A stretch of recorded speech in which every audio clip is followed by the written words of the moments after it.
Cek, cek. Apakah suara saya masuk? Cek. Apakah bisa direspon? Masuk ya? Masuk. Siap, siap. Siap, Ustadz ada ya. Oke. Oke, karena sudah jam segini kita mulai saja acara ngabuburit bareng Dr. Sirkah sore hari ini. Bismillahirrahmanirrahim. Assalamualaikum warahmatullahi wabarakatuh. Waalaikumsalam warahmatullahi wabarakatuh. Alhamdulillahirrahmanirrahim.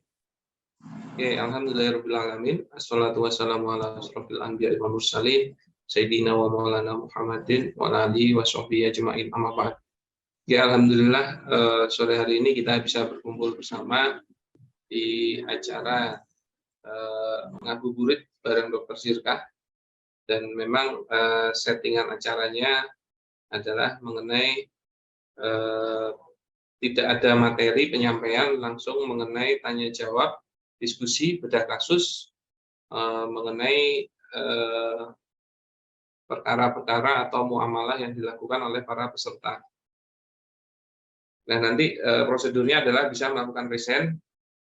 Silakan diklik resennya bagi yang mau bertanya, dan nanti saya akan sesuaikan urutannya. Dan apabila tidak ada yang bertanya, maka mungkin kita cukupkan sekian acara sore hari ini. Enggak begitu ya. Dan semoga nanti siap, dan semoga nanti apa yang kita diskusikan sore hari ini bisa menjadi ilmu yang bermanfaat. Amin. Salawat dan salam juga kita panjatkan kepada junjungan kita Nabi besar Muhammad SAW, yang semoga kita menjadi umat yang mendapatkan syafaatnya. Amin.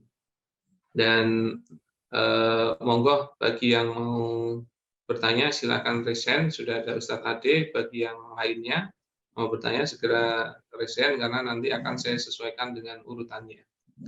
Nah, alhamdulillah saat ini sudah ada 3 orang penanya. Monggo yang urutan pertama Ustadz Ade dari Tanjung Enim ya, atau Muara Enim. Monggo Ustadz Ade. Muara Enim, Tanjung Enim. Siap. Assalamualaikum warahmatullahi wabarakatuh. Waalaikumsalam warahmatullahi Sehat ya, wabarakatuh.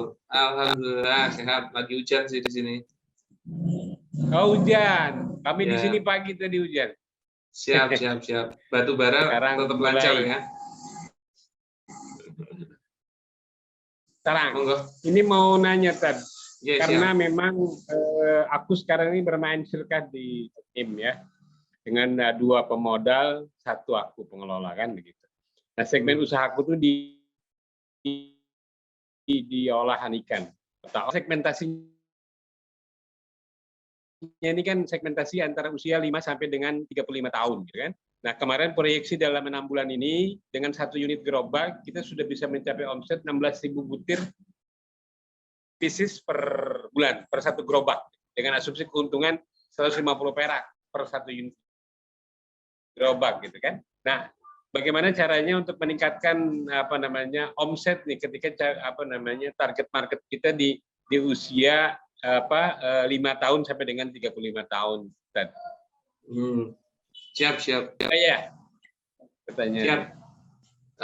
Jadi kalau spesifikasi saya itu lebih kepada bisnis syariah, tapi juga sedikit lebih juga mengerti mengenai marketing, walaupun itu sebenarnya domain dari rekan saya, Coach Rendra. Nah, sebenarnya kan yang terpenting kita itu punya winning product dulu. Jadi sebenarnya kalau boleh didiskusikan, nah kalau di kami itu settingannya itu begini. Jadi settingannya itu begini. Nah ini, nah yang pertama, yang nomor 1 itu mengenai winning product. Nah yang kedua itu mengenai winning system. Nah yang ketiga nanti mengenai winning service. Nah baru yang keempat, nah itu winning campaign. Oke. Nah idealnya kalau kita mau berjualan atau berbisnis itu yang nomor 1 itu buat winning product dulu. Nah, tinggal produknya jenengan itu seperti apa. Kalau memang sudah dirasa enak, sudah oke. Nah, tinggal menemukan pasar yang tepat untuk produk itu. Makanya biasanya mau main di kelas A, B, C, atau D. Nah, kalau olahan iklan dengan gerobak kan kemungkinan besar mainnya di C, D ya. Jadi di menengah ke bawah. Maka nanti memang settingannya, jadi winning product itu bukan hanya mengenai kualitas ya, tapi harganya yang terpenting dia bisa menemukan pasarnya.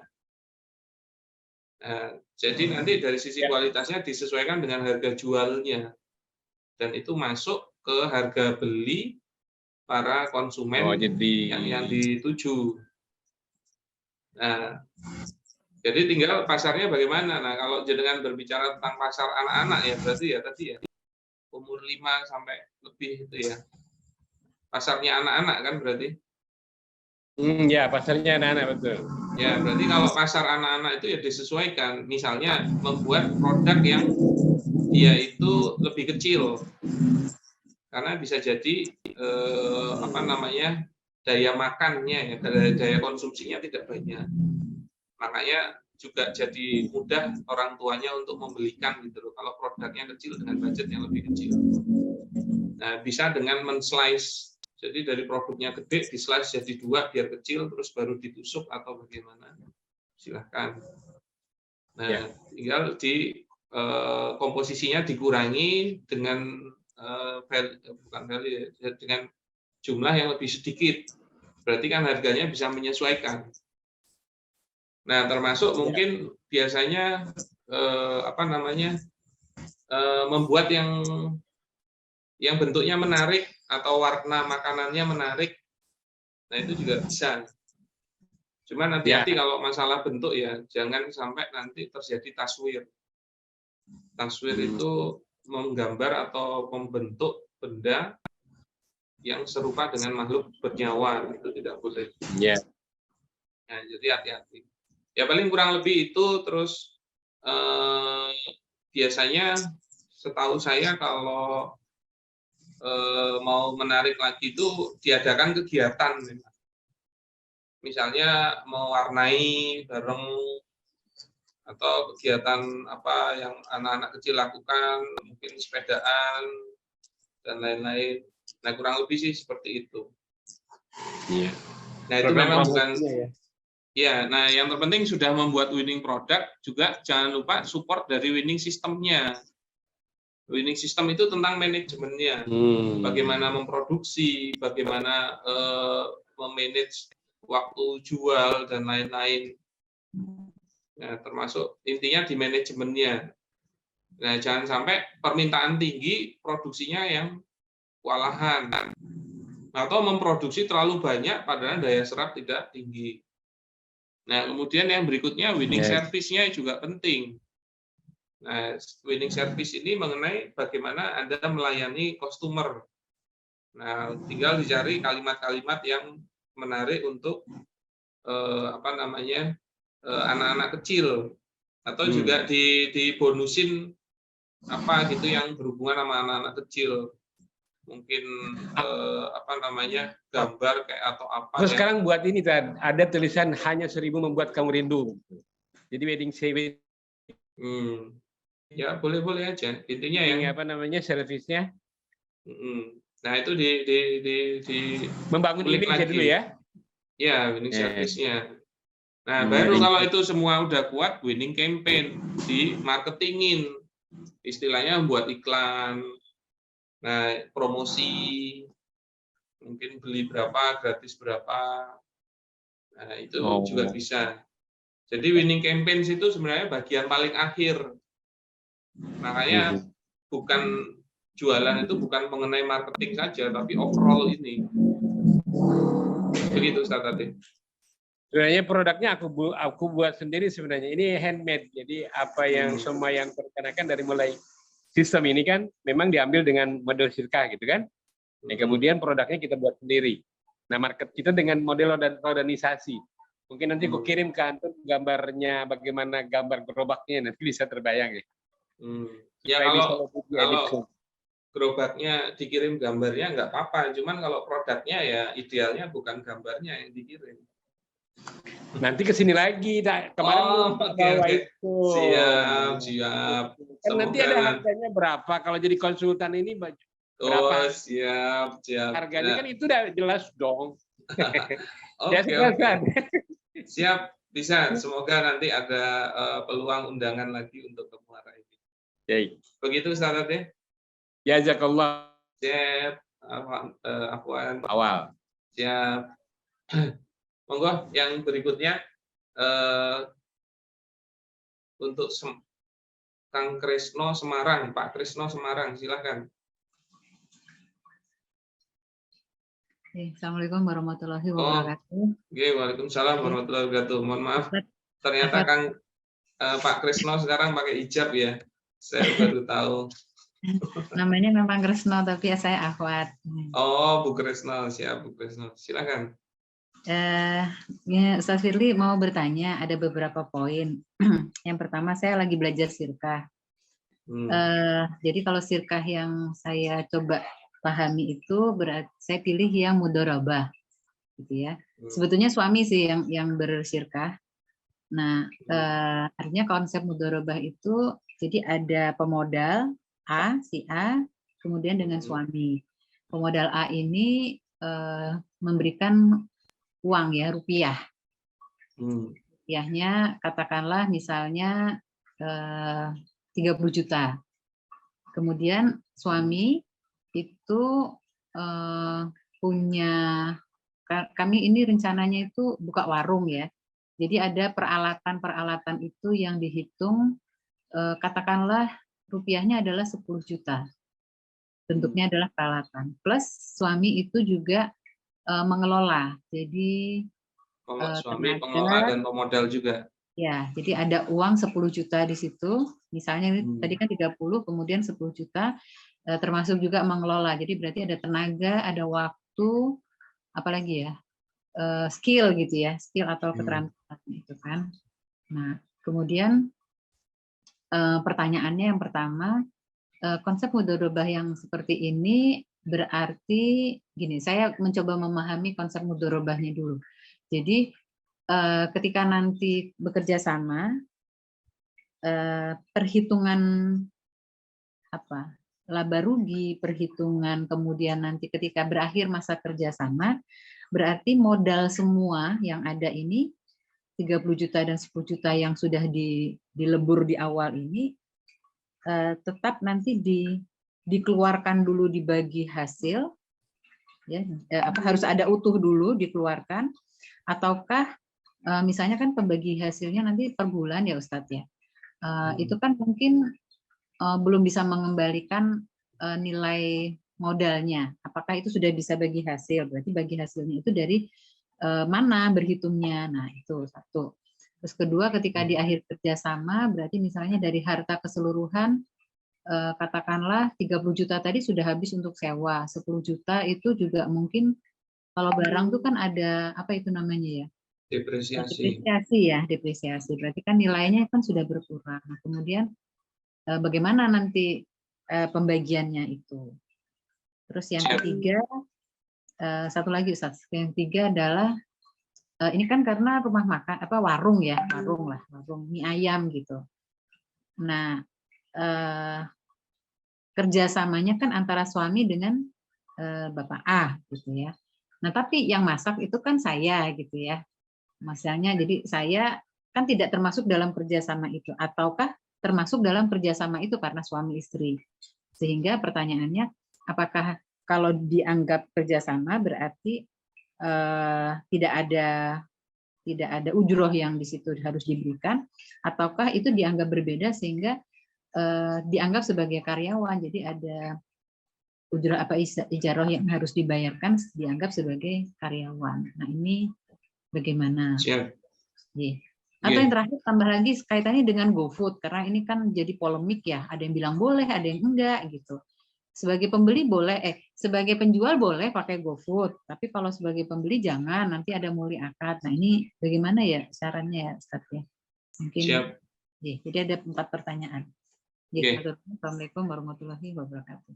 Waalaikumsalam warahmatullahi wabarakatuh. Bu Krisno jangan pergi dulu karena saya lupa pertanyaan yang 4 itu. Oh Yang ya, nomor 1 enggak, ya kita bahas satu-satu.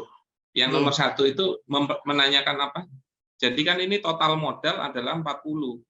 iya, Nah, porsi modalnya memang di sini 25%, di sini 75%. iya, Dapat dari mana? 10/40 sama 30/40. iya. Nah, ini porsi modal. Porsi modal itu jadi bagian dari porsi bagi rugi. Nah, itu berbeda dengan porsi bagi hasil. Karena kalau bagi hasil itu kesepakatan. Nah, yang mau ditanyakan apa tadi nomor 1? Berhitung bagi hasilnya. Jadi misalnya kan sudah running Oke. nih bulan. Jadi bagi Nah, hasil, jadi kan Iya. gini, yang namanya bagi hasil itu adalah membagi kalau ada untung. Jadi yang dibagi itu untung, bukan modal. Oke. Maka kita harus tahu titik posisi untung itu kapan. Untung itu pada saat total harta melebihi nilai modal. Maka pada saat total hartanya melebihi 40, itulah untung. Misalnya 45.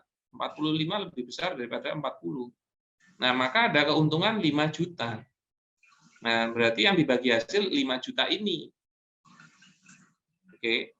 40-nya enggak dibagi karena itu modal yang akan dikelola terus di dalam sirkahnya dan bukan dikembalikan kepada pemodal. Karena itu andilnya pemodal di dalam sirkah, maka dia harus ada terus di dalam sirkahnya, dan kalau dikembalikan nanti bisa memutuskan sirkahnya. Makanya tidak bisa pengembalian modal kalau belum putus. Nah, maka mindset-nya bukan terus 40 juta itu dikembalikan. Bukan begitu. 40 juta itu akan terus ada di dalam. Karena kalau terjadi pas tutup buku harta totalnya itu 45, berarti kan 45 lebih dari 40 kan. Berapa kelebihannya? 5 juta. Maka 5 juta itulah yang dibagi hasil. Berarti kalau dibagi hasil kan keluar uangnya, tinggal 40 lagi. Nah, begitu terus sebenarnya sirkah itu memutar uang modal itu. Gitu. Nah, maka pertanyaannya kapan bagi hasil? Ya pada saat total harta melebihi 40 juta. Maka kalau pas tutup buku ternyata posisi harta 35, itu posisi berarti rugi. Kalau rugi ya nggak ada yang dibagi. Begitu. Jadi nggak perlu nunggu, tapi berarti nggak perlu nunggu 1 tahun gitu ya Ustadz. Jadi kan misalnya. Nah, kapan tutup buku itu kesepakatan. Mau tiap bulan boleh, tiap 2 bulan boleh, 3 bulan, per 6 bulan boleh, per setahun boleh, per akhir proyek atau pas putus sirkah juga boleh. Itu tinggal disepakati. Nah, tinggal maunya bagaimana. Saya lebih menyarankan untuk tutup buku itu tiap bulan. Karena akhirnya harta jadi terupdate terus. Jangan terlalu panjang. Nah, termasuk misalnya ya, yuk kita sepakati, tutup bukunya apa? Per 3 bulan. Berarti jadwalnya bagi hasil itu per 3 bulan. Cuman kalau memang ada hasil, ada untung. Kalau enggak ya tetap enggak ada yang dibagi. Karena posisi masih rugi. Misalnya disepakati per 3 bulan, kok 1 bulan itu, ini sebenarnya di neraca kita, posisi kita itu sudah surplus. Terus sama-sama sepakat, yuk kita tutup buku bulan ini aja. Boleh kalau mau disepakati bersama. Nah, karena tutup buku itu termasuk bagian dari syarat ja'li. Maka boleh selama disepakati dan itu tidak memutuskan sirkahnya. Begitu, Bu. Yang 30 juta tadi itu maksudnya hitung jatuhnya misalnya untuk sewa. Ya itu harus di BEP-kan dulu. Makanya kan positioningnya pada saat pada saat yang namanya bagi hasil itu pada saat untung, berarti memang mau nggak mau harus melebihi nilai modal. Kalau melebihi nilai modal berarti sudah terjadi BEP kan. Nah kalau sewa itu tidak bisa dijadikan aset, maka dia harus ditutupi oleh keuntungan dulu. Nah makanya hati-hati kalau bersirkah, terus ternyata biaya terbesarnya itu untuk kegiatan sewa atau jasa. Itu tetap harus di BEP-kan. Beda kalau dia modalnya gede tapi jadi aset, nah itu bisa dijadikan bagian dari modal. Nah kalau itu sudah masuk ke pendalaman laporan keuangan sih, Bu Krisno. Insya Allah sebenarnya infonya sudah bisa difixkan, cuman kami belum publish grand launching-nya itu minggu depan, yaitu acara Spasi, Sekolah Pengelola Sirka, nanti 3 hari plus 1 di Jogja itu. Nah itu kita bedah semua mengenai Sirka. Nah makanya untuk yang melakukan Sirka itu idealnya datang ke majelis ilmunya dulu. Termasuk di Spasi itu dia akan diajari laporan keuangan itu positioningnya gimana, keuangannya itu. Karena kalau salah nanti bisa salah berbagi hasilnya. Jadi bisa yang namanya sirkahnya sah, tapi bagi hasilnya salah itu juga bisa. Nah kalau salah itu tetap tidak sah bagi hasilnya. Begitu Bu Krisno. Monggo pertanyaan yang kedua. Tadi kemudian pertanyaan kedua tadi sudah terjawab di bagi hasilnya tadi yang terakhir. Yang ketiga, ya. Nah kalau jenengan sebagai ini kan, yang jenengan sebagai masa. Nah makanya kan yang namanya akad nikah dengan akad sirkah itu dua hal yang berbeda dan nggak ada hubungannya. Bahkan suami sama istri kalau punya bisnis bersama pun harusnya mereka punya akad sirkah sendiri. Nah, maka kalau sirkahnya hanyalah dua orang ini, si A dan si suami, maka jenengan itu bukan terus diinkludkan bagian dari suami. Beda kalau akhirnya sirkahnya 3 orang, ada si A, ada suami, ada jenengan. Maka sirkahnya itu 3 orang, bukan 2 pihak. Oke.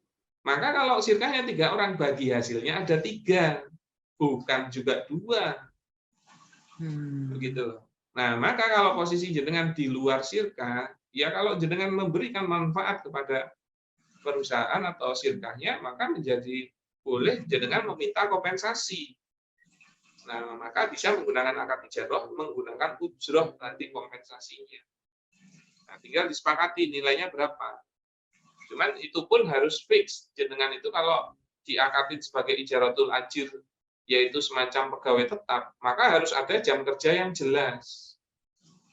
Ya harus masuk. Jadi jenengan itu nanti di bawahnya si pengelola yang kebetulan juga suami gitu.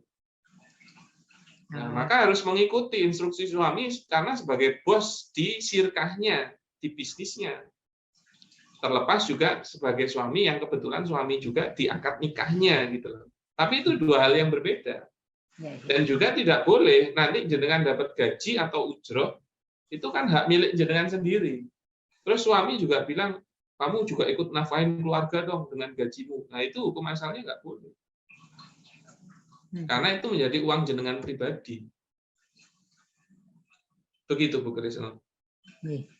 Paham. Ya. Nah, terus pertanyaan keempat mengenai GoFood ya. GoFood sebagai pembeli dan sebagai penjual gitu, karena ya. Tadi ada polemik yang boleh dan haramnya itu. Oke. Nah, di sini kan positioningnya sebenarnya kan terjadi akad jual beli begini gitu loh. Tapi dia melalui pihak GoFood, kan gitu toh. Nah masalahnya akad di sininya, akad di sininya itu 3 akad dia, bukan cuma 2 akad. Akad yang pertama adalah antara ini itu terjadi ijarah, oke. Dan biasanya nanti juga terjadi akad yang berikutnya di sini. Itu akadnya adalah akad talangan atau qard, dibelikan dulu. Nah, termasuk nanti ada yang namanya ini ke sini, itu ada akad samsaroh, yaitu akad makelar. Nah, qardnya dibelikan dulu. Jadi harusnya pembeli yang membayar kepada penjual, tapi dibayari dulu oleh GoFood-nya. Ijarah yaitu jasa pengirimannya. Nah, samsarohnya itu adalah GoFood itu sebagai pihak perantara untuk menjualkan barangnya penjual. Dan dia meminta fee 15-20% dari omset pembelian. Makanya kalau jenengan lihat biasanya itu kalau harga langsung di warung, kalau jenengan beli langsung, itu beda dengan harga di GoFood. Dia biasanya dinaikin. Kenapa? Karena GoFood minta perantaraan itu. Gitu. Nah, itu sebenarnya kalau akadnya lepas itu boleh. Nah, masalahnya ini mengikat semua, 1, 2, 3. Nah, yang mana memang kalau talangannya ini mau dihilangkan dengan membayar GoPay, itu bisa. Tapi tetap terjadi 2 akad gitu loh. Yang saling mengikat. Maka sebenarnya positioningnya masih multi akad. Nah, maka sebenarnya telah terjadi multi akad. Nah, yang juga sebenarnya melibatkan penjual. Begitu. Maka ya semuanya tidak boleh karena akan menjadi pelaku multi akad. Nah, kalau dulu tidak ada samsarohnya, hanya dua ini ya, terjadi multi akadnya cuma di sini multi akadnya. Nah, memang pelaku multi akadnya di sini antara GoFood dengan pembeli. Tapi terjadinya multi akad itu gara-gara barang yang kita jual gitu. Nah, maka kita juga terkena wasilahnya terhadap multi akad itu. Dan itu juga nggak boleh sebenarnya. Nah, makanya idealnya tidak melakukan GoFood. Begitu, Bu Krisno. Berarti gosen saja bisa ya, Ustadz ya? Ya, kalau mau antara jual belinya langsung antara penjual dengan pembeli.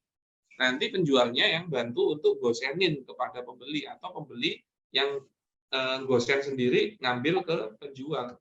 Nah, itu kan akadnya sendiri-sendiri, tidak tidak saling mengikat. Begitu, Bu Krisno. Iya, paham. Siap. Nggih, monggo bisa. Nggih, sami-sami. Nggih, afwan. Monggo yang berikutnya Ustaz Zikri.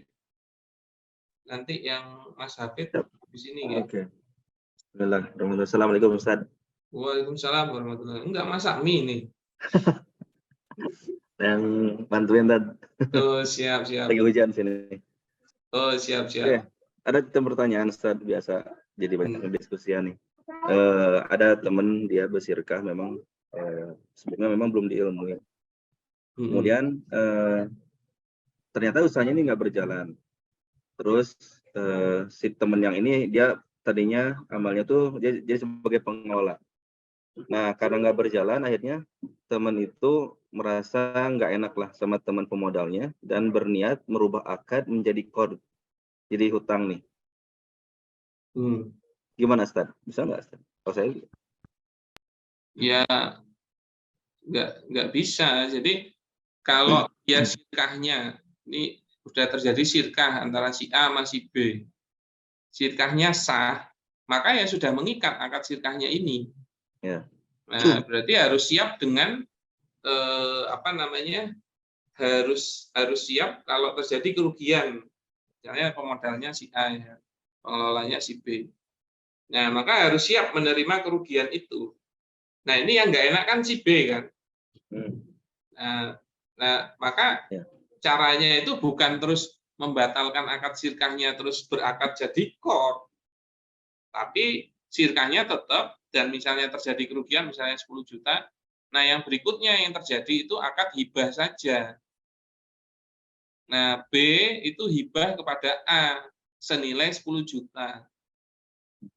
Tapi hibah ini tidak boleh diwajibkan atas sirkahnya. Gitu loh. memberikan sendiri. Ya, itu keinginan pengelola sendiri untuk memberikan hibah. Dan ingat, kalau hibah ini kan akadnya akad tabaruk. Maka kalau belum diserah terimakan, itu belum sah akadnya. Ya. Jadi kalau nanti, ini sirkahnya rugi, aku mohon maaf, aku sudah berusaha ternyata rugi. Nah, jadi tetap terjadi kerugian, memang pemodal jadi menanggung. Cuma nanti saya tak hibah deh. Nah, akadnya bukan qard, bukan juga pengembalian modal, tapi nanti tak hibah ke jenengan senilai itu. Nah, cuman kalau dia ngomong plus nggak bawa 10 jutanya langsung dikasih, itu juga masih wa'ad posisinya, belum akad. Maka kalau nanti nggak jadi ngasih juga nggak apa-apa. Yeah. Nah, Itu yang harusnya diposisikan. Jadi tidak boleh juga mana katanya kamu jadi mau hibah gitu. Kalau Iya. memang akhirnya dia mau hibah ya silahkan. Ya. Tapi nggak Nah, boleh diwajibkan. posisinya kalau misalnya si B ini pengelolanya merasa dia tuh terjadi kelalaian karena belum mengilmui Ustaz. Makanya tekadnya itu untuk mengembalikan. Nah, yang jadi permasalahan kan pertanyaan itu kelalaiannya seperti apa gitu. Biasanya Ya itu apakah harus karena ilmu? disampaikan fakta kelalaiannya apa. Dan Kalau misalnya juga hanya sebatas belum diilmui gimana Ustaz? Apakah termasuk kelalaian? belum diilmui apanya. Kalau belum diilmui sirkahnya berarti yang salah dua-duanya, Ya, bukan betul. salah dia toh. Maka itu juga sirkahnya batil. Nah, kalau sirkahnya batil, ternyata uangnya sudah dikasih, itu memang jatuhnya kor. Ya. Gitu loh. Maka dia harus mengembalikan. Makanya harus dikejar dulu sirkahnya kemarin itu sah atau enggak. Ya. Nah, itu yang harusnya dikunci. Begitu. Siap. Itu dulu Ustaz. Ya, makanya kalau fakta itu memang nggak bisa jangan ngasih tahu fakta yang ngarang gitu loh. Mohon maaf, bukan saya suudzon atau apa. Tapi lebih baik memang faktanya seperti itu. Soal realitanya. Sesuai realitanya, karena nanti berubah sedikit faktanya bisa jadi berubah lagi positioningnya. Oke, Nah, siap makanya Ustaz. saya seringnya itu merequest kalau ada yang punya pertanyaan titipan itu biasanya kan untuk lebih fixnya. Nah, ini Anda sendiri kejadian enggak, ini saya menanyakan titipan punya si A. Nah, saya misalnya menyampaikan biasanya ya lebih baik si A langsung aja nanya ke saya gitu loh, nggak usah. Karena nanti si A ngomong ke si B belum tentu si B itu bisa menyampaikan info yang sama sebagaimana si A. Nah, yang saya khawatirkan lagi si A itu sebenarnya ngasih infonya juga berlibat gitu loh. Nggak fix, nggak atau bahkan ternyata dia itu nanyain masalahnya orang gitu kan. Nah, dia sendiri sebenarnya nggak paham. Nah, kalau kayak gitu kan malah ngasih kerjaan namanya kan. Bukan mau tanya gitu. Betul. Siap, Ustaz. Begitu Makasih, ya. Ya. Oke, siap. Monggo yang berikutnya, Pak Fitz. Ya, Assalamualaikum warahmatullahi wabarakatuh, Ustaz. Waalaikumsalam warahmatullahi wabarakatuh. Ya, ini ada dua yang saya mau tanyakan, Ustaz. Yang pertama, saya misalnya posisinya punya teman yang teman ini yang butuh modal gitu, butuh modal untuk bersirkat. Biasanya dengan saya bersirkat, tapi karena saya tidak punya modal, nah saya gandenglah saudara. Jadi bukan misalnya memang kejadiannya begitu, Ustaz. Jadi saya melakukan ini, saya gandeng saudara. Yang saudara ini tidak kenal dengan pihak pengelola gitu. Terus? Jadi, saudara juga dia belum terlalu paham sirka. Hanya baru gambaran umum saya sampaikan terkait dengan sirka. Dia saya siapkan dana. Nah, apakah seperti itu bisa terjadi sirka antara saudara dengan teman saya, pengelola, tapi dengan perantaraan saya yang mewakili saudara untuk berakad, tapi dia yang bersirkat mewakili dan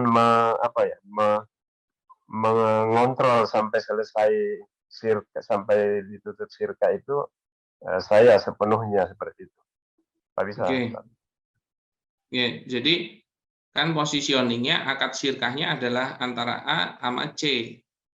Tapi diwakili oleh B sebagai perantara, kan begitu? Ya, maka boleh terjadi akad sirkah antara A sama C itu diwakili oleh B. Jadi B itu mewakili si C. Itu boleh. Tapi di surat akadnya, pelaku akadnya tetap A sama C, bukan si B. Oke. Karena B hanya mewakili dari si pemodal. Nah, maka itu tidak menjadi pelaku akad. Walaupun bisa jadi dia yang menandatangani, mewakili berakadnya, mewakili ijab kabulnya, itu boleh. Tapi dampak hukumnya tetap di pelaku akad. gitu. Ya. Nah, maka di surat akad itu isinya tetap A sama C, bukan si B. Nah, si B mau ditulis sebagai wakilnya boleh, tapi pelaku akadnya tetap A sama C. Maka dampak hukumnya antara A sama C. Nah, maka nanti kalau dapat bagi hasil itu haknya si C sama si A, B nggak dapat apa-apa. Nah, Iya, kalau B atas manfaat mewakilinya mau minta ujroh atau kompensasi dari si C boleh, tapi nanti si C ngasihnya secara pribadi, bukan Iya. dari sirkahnya begitu. Oh iya, Begitu Pak Afid. baik Pak. Ini yang kedua. Oke. Kedua terkait untuk penjualan barang secara kredit. Penjualan barang secara kredit, kalau misalnya ada teman yang butuh melanjutkan pembangunan rumah. Melanjutkan pembangunan rumah, cuma kan bahannya ini tidak sekaligus pesannya begitu. Pesannya butuh ini sekaligus diadakan. Tapi tergantung permintaan tukangnya. Nah, kira-kira seperti apa untuk jadi mau jual beli gitu. Jual beli. Jadi saya misalnya menjual bahan bangunan kepada teman, beli secara lanjut. Si A ini kontraktor. Iya. Nah, ini pemilik uang. Ya. Nah, jadi terjadi akad jual beli antara si A sama si B.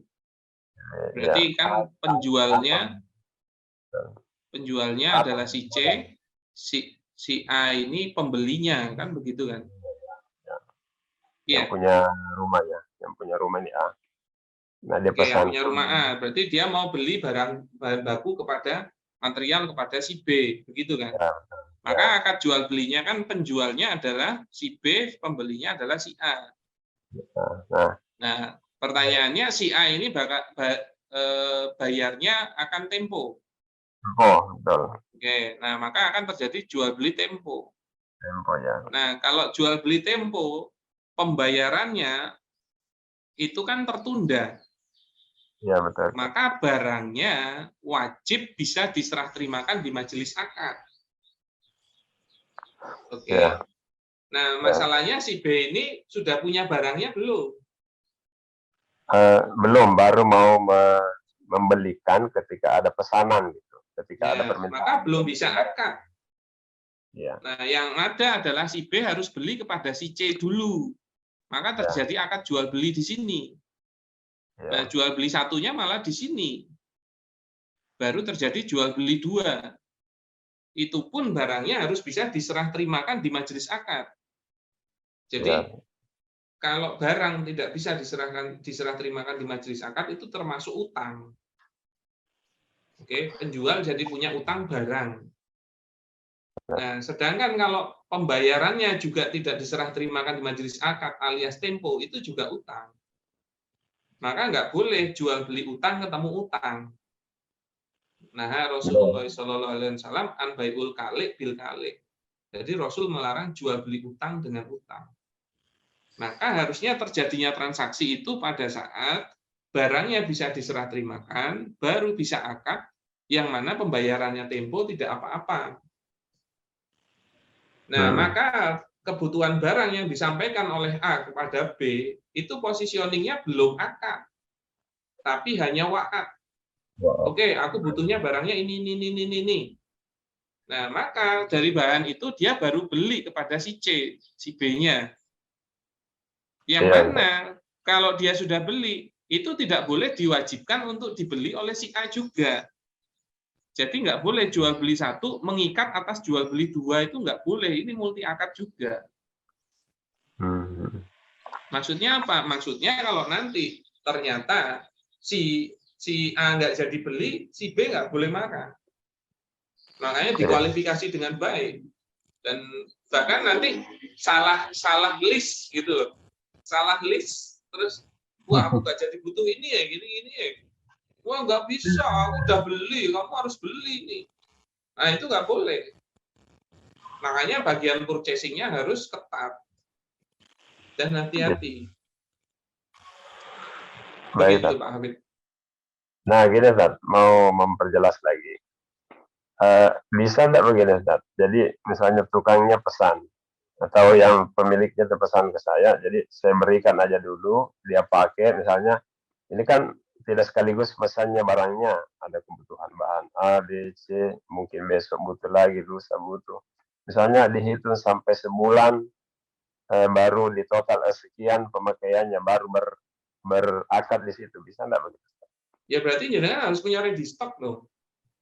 Iya. Ya Misalnya kalau saya ready stock berarti kan jenengan nggak beli kepada C.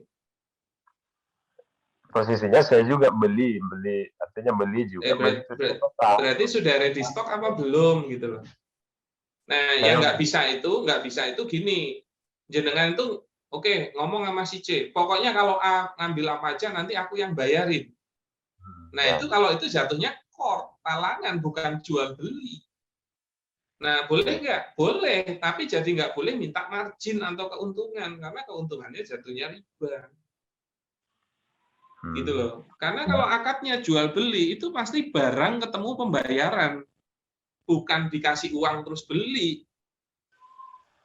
Iya. Gitu loh.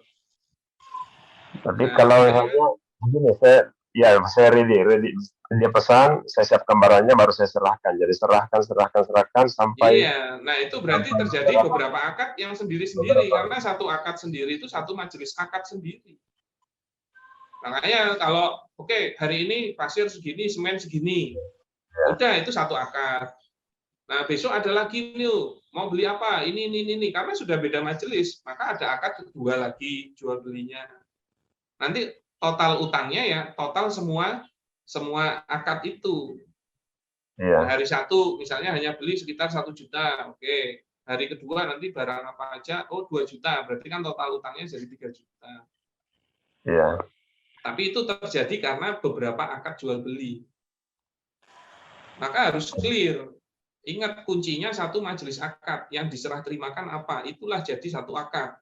Jadi nggak boleh misalnya saya beli 10 sak semen, oke, ini baru ada 5 ya, tapi akad jual belinya 10, itu nggak boleh. Karena yang 5 jenengan jatuhnya masih utang. Dia bayarnya juga utang, itu juga nggak boleh. Maka yang bisa 5 dulu diakatin. Nanti kalau 5 udah datang, akad lagi. Tapi sudah terjadi akad yang berbeda. Jadi istilahnya akad pertama misalnya 5 semen, itu akad jual beli sudah akad itu ya, Ustaz? Iya. Akad lagi. Iya, karena kalau jenengan itu diakatinnya 10 sak, kok baru punya 5 sak? Itu nggak boleh akad 10 sak. Karena kan masih kurang 5 sak. Nah, 5 sak ini kan jenengan juga utang sebenarnya.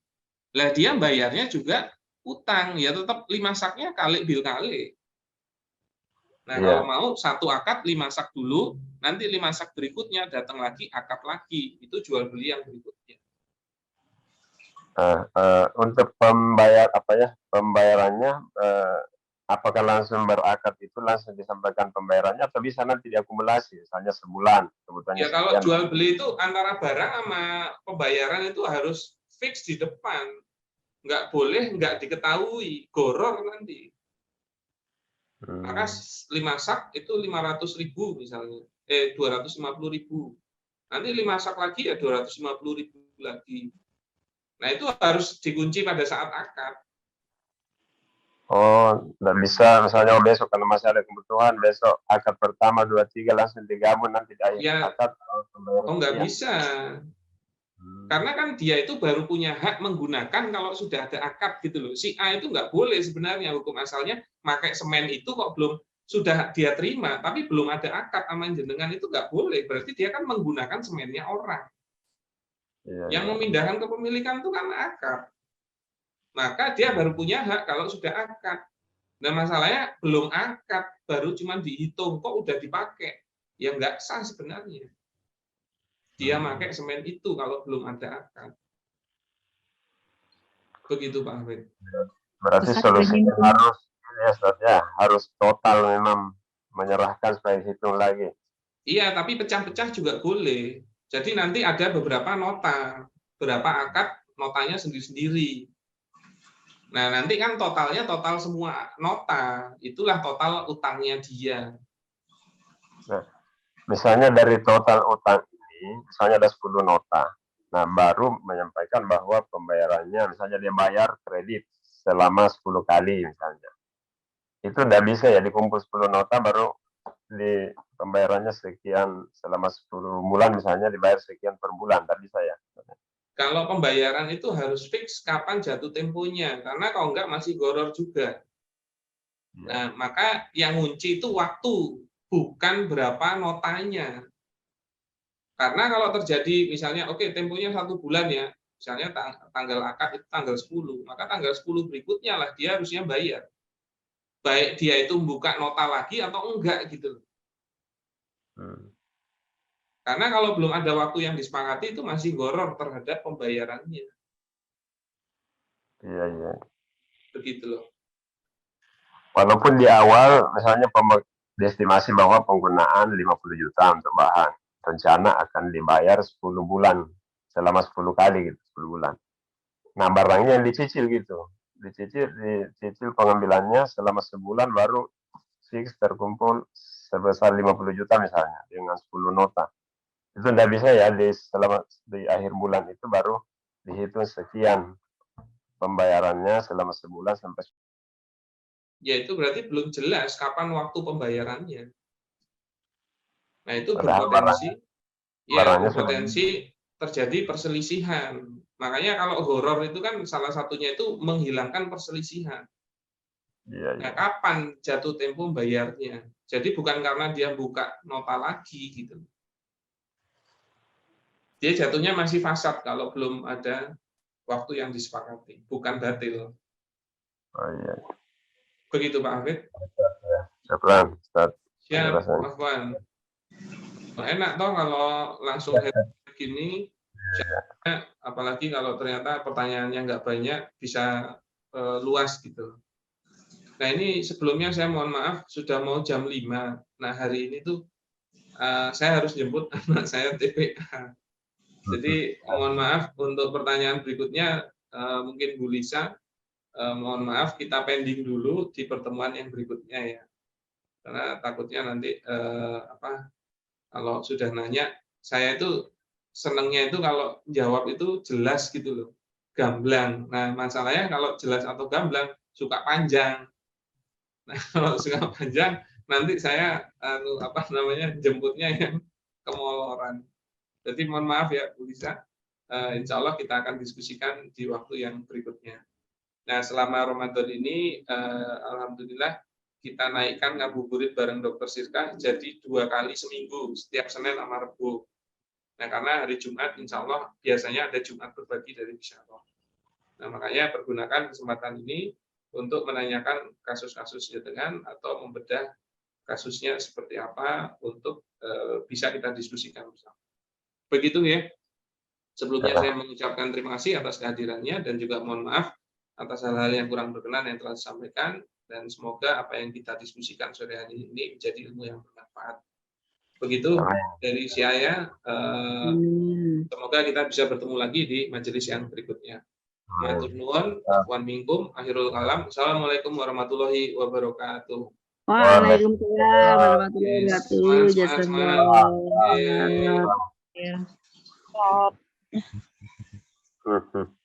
Iya,